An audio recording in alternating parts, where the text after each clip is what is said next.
여러분 안녕하세요. 영성 집회 2번에 걸쳐서 잘 마쳤습니다.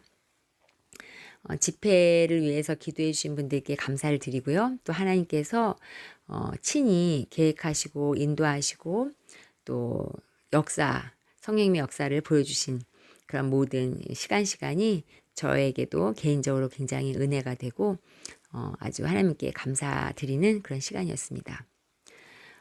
아주 디테일하게 다 말씀드릴 수는 없지만은 집회를 통한 은혜뿐만이 아니라 지금까지 한국에서 또 이곳에 와서 부어주신 은혜들을 생각나는 대로 한번 적어봤는데요. 한국에 있을 때 저희가 한국 처음 갔을 때 여러분들도 아시다시피 사명을 받고 마음치유센터를 여주에 이제 세우는 그것으로 하나님께서 마음을 주셔서 그곳에서 이제 설계도 하고 다 이렇게 했는데 지금은 하나님께서 저희에게 그 모든 일들을 하나님께 맡기고 일이 되어지는 것을 보면서 하라고 하셨고 또 한국에서 그 자리 잡고 하는 것이 아니라 캐나다에 있으면서 오고 가면서 이렇게 일을 하면서 여주뿐만 아니라 세계 어느 지역이라도 마음을 품고 하라고 하셨습니다. 특별히 저희가 하는 사역은 어떤 교회가 아니라서 병원과 같은 시스템이에요. 그래서 아픈 분이 의뢰가 들어오면은 그분을 위해서 마음이 이렇게 아프시거나 물론 몸도 그렇고요. 근데 마음이 특별히 아프신 분은 이렇게 하나님께 그분을 이제 환자로서 이렇게 올려드리면 하나님께서 그분이 어디가 아프고 또 어떻게 치유하실 것인지 계획이 있으시면 알려주시고 또 하나님께서 알려주신 만큼 저희는 전달하면서 치료에 동참하고 있습니다. 그래서 주치의는 성령님이시고요. 저희는 그냥 심부름꾼인데요. 그 여주의 공사는 이제 설계도 다 되었고 하나님께서 많은 그 사람들이 아닌 몇몇 분들에게 왜냐면 후원을 이렇게 하라고 마음을 주셨다고 해요. 왜냐면 저희가 이제 그 영리 단체가 아니라 비영리 단체이기 때문에 전적으로 그 도네이션에 의해서 운영을 되는 그런 단체입니다. 그래서 오펠리무스 선교회라고 하는데 이렇게 마음을 주셨는데 그분들이 선뜻 그 마음을 하나님께서 주신 마음을 받아들이지 못하셔가지고 지금 도네이션이 잘 안 되고 있는 그런 상황인데 어쨌든 하나님께서 그걸 너무 마음에 두지 마시라고 기도만 하라고 하시면서 왜냐하면 하나님께서는 어떤 건물에 소속되어 가지고 일하시는 분이 아니라고 하셨고 처음부터 그 건물을 지으라고 하셨을 때에도 그 건물 자체보다도 도네이션 하시는 분의 그 마음 그걸 받는다고 하셨고 그리고 뭐 어느 곳이든지 뭐 지역이 없어서 어떤 뭐 건물이 없어서 못하겠냐 그렇게 말씀하시면서 나는 그런 것에 메이는 그 하나님이 아니다 이렇게 말씀하셨어요. 그래서 저희에게 자유케 하셨고 또 할 수 있는 그 공간을 마련해 주셔서 어쨌든 간에 저희가 큰 어려움은 없이 한국 가서도 이렇게 잠시 머물러서라도 몇 개월 이렇게 일할 수 있는 그런 공간을 허락해 주신 것도 감사하고요. 그런데 이제 가장 중요한 것은 하나님의 이 모든 일들이 하나님의 시간과 계획표와 계획 따라서 잘 이제 진행이 돼야 하는데 하나님께서 우리에게 선물로 주신 그 자유의지가 때로는 불순종해서 하나님의 계획을 바꾸기도 하고 또 이루어지지 못하게 하는 부분이 있어서 열심히 기도하면서 그분의 뜻이 잘 이루어지기를 기도하고 있습니다. 저희가 이제 이곳에 올 때에는 가을쯤에는 그 9월쯤에는 갈 줄 알고 또 이렇게 뭐 한국에 있는 병원에도 예약도 해놓고 그랬는데 이곳에 와 보니까 하나님께서 또 이렇게 맡겨주신 치유해야 될 분들이 많이 있었고요. 또 중요한 것은 또 저의 그 어떤 치료 그것도 하나님께서 의사를 통해서 계획하시는 것을 보여주셔가지고 여러 가지의 일들에 의해서 또 하나님께서 직접 기도할 때에도 잠깐 기다리라고 이렇게 말씀하셔서 저희가 이제 한국 갈 마음은 다 이렇게 준비하고 있지만은 아직 구체적인 날짜가 나오지 않아서 기도하면서 이곳에서 사역을 하고 있는 중입니다. 이곳에서도 무척 바쁘게 이렇게 지내고 있습니다. 한국에 있을 때도 뭐 저희가 뭐 아주 밤 늦은 시간까지 사람을 만나고 또 치유하는데 집중을 했는데요. 이곳에서도 그렇게 비슷하게 하루하루를 하나님께서 보내주신 분을 치료하고 기도하고 그렇게 살고 있습니다. 어제도 굉장히 기쁜 일이 있었어요. 뭐냐면 예배 때 주일 예배인데 주일 예배를 이제 드리기 전날 하나님께서 내일 은혜를 부어 주신다고 말씀하셨는데 정말 그 말씀대로 예배 이제 끝날 때 설교 말씀 후에 그 결단 찬송할 때 하나님께서 제게 이제 마음을 주시기를 어느 이제 집사님에게 가서 같이 기도를 해라 방언을 주시겠다고 하셔가지고 어떻게 보면 되게 짧은 시간이죠. 근데 그 시간 동안 찬양하면서 그분에게 이제 방언 기도하는 것을 이렇게 독려해 드리고 방법도 알려드리고 해가지고 그분이 받으셨는데요. 알고 봤더니 그분은 방언을 그때 새롭게 받은 거라기보다는 진짜 방언이 이게 하나님께서 주신 것이 언제였냐면 저희가 목요 집회 첫째 날 그분이 오셨는데 그 첫 번째 참여하실 때 죄에 대해서 하나님 앞에 이제 우리가 들은 메시지를 나누고 또 서로 회개하고 이런 시간을 가졌었어요. 근데 그때 기도하시면서 하나님께서 그 방언을 입안에 담아 주셨는데 그것이 이제 자기 생각으로 나오는 것인지 어떤지 잘 모르셔가지고 그것을 마음껏 하지 못하시고 좀 의식적으로 이렇게 하면 안 된다 어떻게 되나 모르시잖아요. 그래서 그것을 이제 자유롭게 하지 못하셨던 것 같아요. 근데 하나님께서 그때 내가 준 게 방언이 맞다 해가지고 확증시키시는 의미에서 어저께 이제 마음껏 그 방언이 터져 나온 것을 경험하게 하셨습니다. 여러 가지 성령님이 역사하시니 여기 캐나다 와서도 있었는데요. 제가 한번 써 보았는데 아까도 말씀드린 것처럼요. 먼저 첫 번째로는 그 이곳에 와서 그 영적인 상태를 진단하는 그런 일들을 많이 하게 하셨습니다. 그러니까 우리가 사람을 겉으로 보면은 모르잖아요. 영적 분별을 해야 되는데 그것을 하나님께서 사람들 만날 때마다 기도하면은 그 영적인 상태를 알려주셔가지고 그분들이 영적인 상태가 어떤지를 알게 하셨는데요.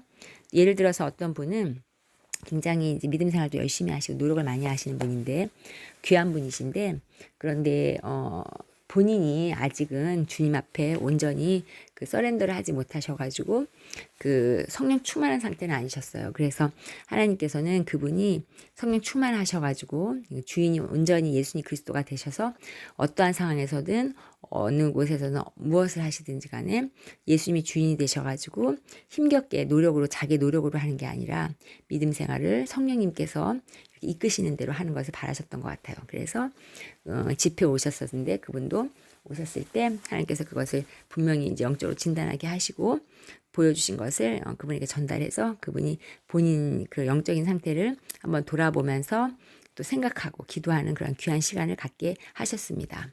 너무 감사하고요. 그리고 또 어떤 경우가 있었냐면요. 방언을 예전에 받았는데 오랫동안 쓰질 않으셨더라고요. 그래서 왜 안 썼냐면은 성령님의 그런 역사하심에 온전히 그것을 인정하지 못하시고 또 그 성령의 역사가 있었다면은 항상 해피엔딩으로 끝나야 되는데 그렇지 않은 것들을 보셨나 봐요. 왜냐하면 하나님께서 주시는 상은 이 땅의 것이 아니라 영원한 나라 천국에서 주시는 상이잖아요. 그러니까 어떻게 보면 이제 이 땅에서 무엇인가 성령의 역사하심 따라 열심히 살았음에도 불구하고 히브리서의 그 13장의 말씀처럼 그 약속한 것을 다 못 받을 수도 있잖아요. 이 땅에서. 그래서 그런 것들이 우리에게 이제 시험이 되거나 낙심이 될 수 있는데 그런 것들 어떤 그런 이유로 인해서 어떤 받은 은사들을 마음껏 쓰지 못하시는 분이 있었어요.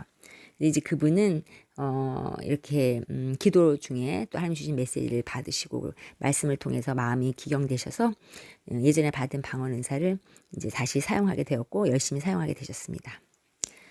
그리고 이제 또 어떤 일이 있었냐면요. 마음의 치유 것을 하게 되면은 기쁨과 감사가 샘솟게 되는데요. 그 마음을 치유받으셔가지고 어떤 사회생활이 좋아지신 분들이 있어요. 그래서 대인관계가 안 좋았는데 사람을 대하는 것이 이제 편안해지고요. 왜냐하면 그 보통 세상에서는 사람과의 관계가 틀어져 있거나 안 좋을 때는 그 현상적인 부분을 보고 어떻게 하면 잘 해결할 수 있는가 하면서 그것을 치료하려고 애를 쓰는데요. 그래서 뭐 심리적으로 뭐 무의식 세계를 알아보려고 하기도 하고 막 애를 쓰지만 어렵잖아요. 알아보기가요. 영적인 부분이기 때문에. 그런데 이렇게 하나님께서 직접 마음을 만지시면서 오랫동안 뭐 20년 가까이 뭐 부부 관계가 안 좋았다든지 그런 분도 하나님께서 해결책을 주시고 또 그분의 꿈도 해석해 주면서 그 치료하시고 회복하시는 걸 보았습니다. 관계를 이제 회복해 가시려는 것도 보았고요. 그리고 그렇게 회복 치료를 하실 때는 항상 그 회복의 과정에서 사명을 맡겨주시는데 그런 자기와 같이 아픈 자들을 돌볼 수 있는 그런 긍휼의 마음도 부어주셨습니다. 또 어떤 분은 그 틱 증상이 있었는데 그분은 이제 그 틱 증상이 많이 사라지는 그런 일도 하셨고요. 치료하신 거죠. 그리고 또 자신을 부인하고 예수님의 제자처럼 이렇게 증인된 삶을 살아야 하는데 정말로 성령의 역사하심 따라서 자기 자신을 부인하면서 증인된 삶을 사는 방법으로 버스킹을 하거나 전도를 하는 분도 있었습니다. 예전 같으면은 어떻게 사람들 앞에서 말도 잘 못할 수 있고 그런 성격이고 얌전하시고 그런 분인데도 불구하고 함께 전도도 하고 이렇게 버스킹도 하는 그런 분들이 이제 있으셨고요. 그리고 이 모든 일들을 할 수 있었던 것은 성경에서 나와 있는 것처럼 마태복음 말씀처럼 말이죠. 마태복음 16장 25절 또 마태복음 25장 1절부터 13절에 나오는 것처럼 자기를 부인하고 십자가를 예수님의 십자가 지신 것을 따라 행하며 또 그 기름병에 가득 기름을 채운 그 지혜로운 다섯 처녀처럼 그렇게 살아가는 걸 소망하게 되셨던 것입니다. 그리고 이번에 그 목요 집회 때 끝나고 나서 참 그 은혜 받으신 분들 중에서 꿈에 어떤 은사를 받으신 분들이 있는데요. 어떤 분은 자신의 과거의 삶을 그 단어들로 하나님께서 보여주셔가지고 해석이 스스로 할 수 있게 하시고 그 해석의 그 결과는 뭐냐면 예배를 더욱 중시하게 되었다는 거 말이에요. 그렇게 하면서 더 이상 방황을 안 하겠다고 그렇게 결단하셨습니다. 그리고 또 다른 분은 평소에 꿈을 잘 안 꾸신대요. 근데 이번에 그 전도하려고 했던 그 친구가 이제 꿈에 나왔는데 어쨌든 그 꿈이 내용이 좋진 않았지만은 그 꿈을 꾸게 하신 이유는 얼른 전도를 해서 그 친구가 구원받을 수 있게 하라고 하는 그 메시지를 받으셔서 중보기도를 하게끔 하셨다고 합니다. 성령님께서요. 그리고 이제 또 어떤 분은 눈과 귀가 열려가지고 영적으로 그래서 말씀이 이제 깨달아지고 또 영의 세계를 알게 되면서 꿈에서도 하나님께서 지켜주심을 알게 되었다고 해요. 예전에는 그 별로 그렇게 쫓기는 꿈, 안 좋은 꿈을 꿨음에도 불구하고 그렇게 무서운 꿈은 아닐 수 있는데도 불구하고 많이 무섭게 느껴졌다고 그래요. 그러나 최근에 꾸는 꿈들은 어찌 보면 그때보다도 더 무서운 꿈이지만 그 꿈보다 무섭지 않게 느껴지는 이유는 자기가 영적으로 공격을 받는 그 시간에 하나님께서 지켜주고 계시다는 것을 아주 그냥 정말 잘 몸소 체험할 수 있었다고 해요. 그러니까 이제는 그런 어떤 과거에 자기를 괴롭혔던 영적인 악한 세력이 현실에서는 더 이상 이제 괴롭힐 수가 없다고 그러네요. 왜냐하면 현실에서는 성령 충만하다 보니까 악한 세력이 자기를 괴롭힐 수 없지만은 그러나 영적인 세계에서는 괴롭히는 것 같으나 하나님께서 또 그때도 지켜주시니까 꿈의 나라에서 말이에요. 영적인 세계에서 지켜주고 계셔서 오히려 뭐 무서운 장면이라고 보여도 마음에 생각에 필링에 또 감정에 무섭지 않게 여겨져서 참 감사하다고 얘기했습니다. 또 다른 분은 영적인 생활을 이제 하는데 오래오래 지속할 수 있는 어떤 그런 힘을 주셔서 감사하다고 하셨고요. 또 병의 증세가 점점 좋아지는 분도 있었어요. 저도 물론 버스킹 하면서 체력이 많이 좋아졌습니다. 한국 가서는 100명에게 전도할 때 하나님께서 체력을 기울여 주셔가지고 그렇게 이제 막 여기저기 다닐 수 있게 하시더니 이곳에 와서는 버스킹 할 때 처음에는 제가 휠체어에 앉아서 시작했어요. 그런데 이제 왜 약효가 떨어지면은 힘드니까 말이에요. 근데 점점 하나님께서 힘을 주셔가지고 그저께 토요일 날은 한국마트 앞에서 찬송가를 부르면서 버스킹한 시간이 생각해 보니까 한 2시간 반, 녹화된 시간만 해도 2시간 반이 되더라고요. 근데 그 시간 내내 거의 앉아서 안 하고 거의 서서 할 수 있게 해주셔서 감사했습니다. 이제는 뭐 다른 사람들 볼 때 전혀 아픈 기색이 안 든다고 그렇게 말할 정도로 이렇게 컨디션이 좋아졌는데요. 물론 아직도 좀 약도 먹고 있고 통증도 있지만 말이에요. 그래도 옛날에 비하면 엄청 많이 제가 나은 거죠.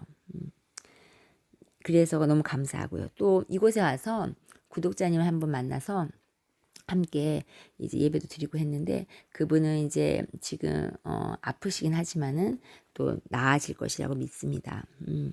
그래서 이렇게 하시고 있고 또 여러분들이 이렇게 많은 은혜를 또 고백하시기도 하고 성령님이 어떻게 역사하시는지를 눈으로 보게 하시는 것을 입술로 고백하는 그런 시간을 갖고 서로 나누게 하시니까 너무 감사하더라고요.